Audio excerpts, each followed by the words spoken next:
Alors, ce n'est pas une surprise, mais maintenant on a des chiffres. Les comptes de l'assurance chômage s'enfoncent dans le rouge. Bonjour Marc. Bonjour David. Marc Vigneault, journaliste au Point. L'UNEDIC, donc ils viennent communiquer, prévoit désormais, crise sanitaire oblige, j'ai envie de dire, un trou colossal, 19 milliards d'euros cette année. Ça c'est pour le déficit. 65 milliards d'euros de dette à la fin 2021. Là, on se dit comment on en est arrivé là, parce qu'on appelle l'effet ciseaux.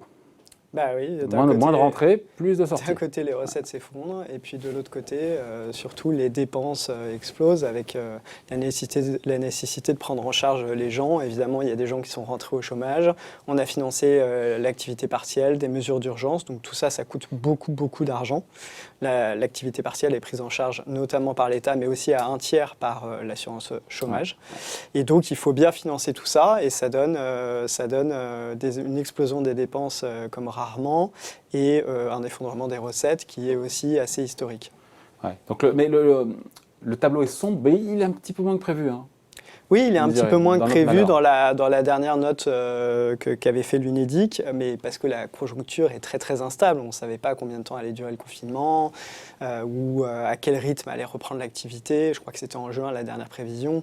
Donc maintenant, on y voit amélioration de 7 milliards d'euros par rapport à ce qui était prévu. On y voit un petit peu plus clair. La reprise a été plus vigoureuse que prévu, mais là encore, ces prévisions-là souffrent de biais, puisqu'on voit bien que là, elles sont faites au moment où on ne sait pas quelles sont l'ampleur des mesures sanitaires qui vont être nécessaires, quelle sera l'ampleur du coup des couvre-feux dans différentes métropoles, puisqu'on devrait avoir des annonces ce soir sur une extension des mesures sanitaires dans d'autres villes. Donc, si la croissance pourrait être révisée plutôt un petit peu encore à la baisse par rapport aux dernières prévisions. Donc, ça veut dire que l'UNEDIC n'a pas forcément intégré tout cela dans ses prévisions. Les deux gros postes de dépenses, évidemment, ce sont les allocations chômage. Je n'ai pas les chiffres en tête. Et vous l'avez dit, pour le coup, le chômage partiel, un tiers de 25 milliards d'euros, ça fait 8 pour les Oui, voilà, c'est à peu près ça. Alors, voilà, c'est loin derrière les allocations. Les allocations, je crois qu'on est plutôt autour de 20-30 milliards, un truc comme ça. Alors, j'ai plus le chiffre en tête pour les allocations, mais l'activité partielle, c'est une énorme partie. Je crois que c'est 60% du surcroît des dépenses, hein, donc c'est très important. 65 milliards de dettes à horizon fin 2021, si tant est qu'on y soit ou pas d'ailleurs. Juste parce que les chiffres ne veulent plus rien dire à ce niveau-là, c'est vraiment énorme pour l'assurance chômage, 65 milliards de dettes. Ah bah oui, c'est très important, surtout que normalement, on estime que les régimes sociaux ne devraient pas avoir de déficit un peu structurel. Donc on peut accepter que pendant une crise, les régimes se dégradent, qu'il y ait une augmentation de la dette, mais très rapidement, normalement, il faut qu'ils reviennent à l'équilibre. Donc ça veut dire qu'on peut prévoir qu'il y aurait une cure d'amaigrissement du régime d'assurance chômage dans les prochaines années. Et toute la question, ça va être de savoir à quel rythme on apure le système. Est-ce qu'on va réduire les droits des chômeurs et à partir de quand est-ce qu'on sera sorti d'une situation où on peut le faire sans que ça soit trop socialement problématique, à quelle échéance? Tout ça, c'est ce que va devoir décider le gouvernement. Là, en fin d'année, il a donné rendez-vous aux partenaires sociaux pour étudier la question des déficits en général de la sécurité sociale, donc avec l'assurance maladie, toutes les autres branches de la sécurité sociale, plus la question de l'assurance chômage. Et c'est là qu'il va y avoir sans doute des questions douloureuses à aborder. Et on est déjà dans un contexte où on dit que les prélèvements obligatoires sont extrêmement élevés, donc relever les cotisations pour les entreprises, c'est quand même assez compliqué. Et donc, est-ce qu'il n'y aura pas à terme une cure sur la générosité du système? C'est la question qu'il faut se poser. Et donc on voit là qu'il y a un arbitrage intergénérationnel qui va se poser, c'est-à-dire que peut-être que ce sont les générations, les jeunes, les actifs, ceux qui rentrent déjà sur le marché du travail et qui ont énormément de problèmes pour y rentrer, qui vont acquitter peut-être la facture pendant des années. D'autant qu'on parle de 19 milliards de déficit pour cette année, pour le régime de l'assurance chômage, mais le retour à l'équilibre, on l'avait esquissé en février, avant la crise. Oui, on dit que pour le coup, on ne le reverra pas, cet équilibre, avant. Oui, c'est ça. C'est-à-dire qu'il faut mesurer ce déficit de quasiment 20 milliards, 19 milliards, à l'aune des résultats qui étaient attendus grâce aux mesures de redressement, grâce à la bonne tenue de l'activité. On devait arriver à un solde positif. Et donc, ça veut dire que la crise est d'autant plus forte. Sachant que ces prévisions sont établies en considérant que la réforme de l'assurance chômage qui a été prévue avant la crise, qui est rentrée partiellement en vigueur, va se faire en janvier 2021, ce qui est assez improbable, en tout cas dans la version intégrale. C'est aussi quelque chose qui est en discussion, et donc ça veut dire qu'il y a des économies dans le régime qui sont programmées, qui sont comptées dans ces résultats-là, qui ne se feront peut-être pas. Et donc le résultat pourrait être encore pire que ce qui est annoncé. Après, on sait qu'avec la reprise de l'activité, s'il y a un rebond de l'activité en 2021, le déficit se creuse. Se redresse, ça améliore un petit peu. Mécaniquement d'ailleurs. Mécaniquement. Supposé a priori qu'il rebond l'activité en 2021, mais ça ne reviendra pas du tout à zéro, et donc la dette, elle, va continuer à se creuser, et donc il y a déjà...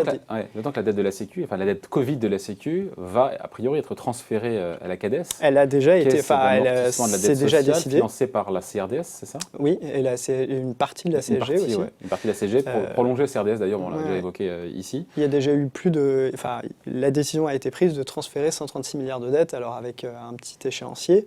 Mais donc, la CADES est déjà extrêmement chargée en dette par rapport aux ressources qu'elle peut dégager annuellement pour rembourser cette dette, parce que l'intérêt, c'est de mettre une ressource en face d'une dette pour pouvoir l'amortir au fur et à mesure du temps. C'est-à-dire qu'au lieu de réémettre tout le temps, de réemprunter tout le temps ce qu'on vient de rembourser, on essaie d'en réemprunter un peu moins grâce aux recettes qu'on dégage chaque année.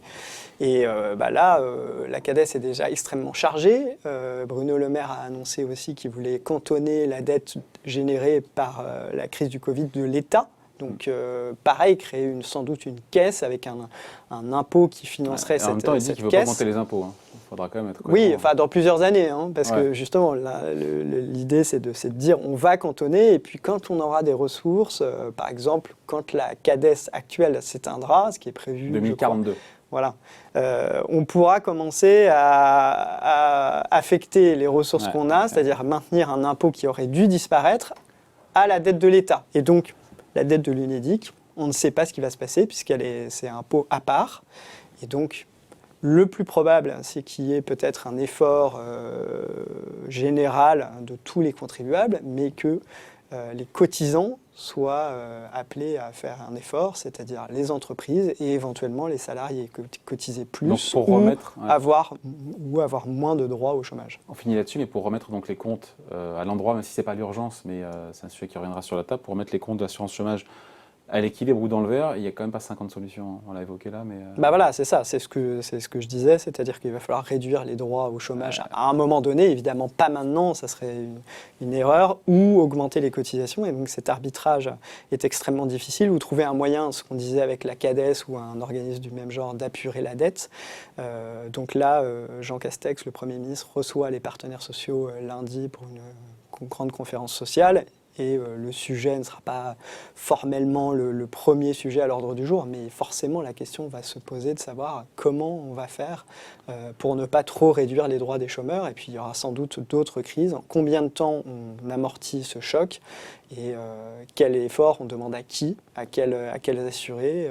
On sait qu'Emmanuel Macron voulait aller vers un système d'une couverture chômage ouverte à beaucoup plus de monde, donc il va falloir aussi financer l'extension. On voit bien que nos filets sociaux ne sont aujourd'hui très forts que pour les salariés qui sont en CDI, qui ont une sécurité de l'emploi assez bonne, alors que tous ceux qui sont en CDD, en intérim, ils se retrouvent rapidement avec des filets sociaux, ou les indépendants qui se retrouvent rapidement en difficulté.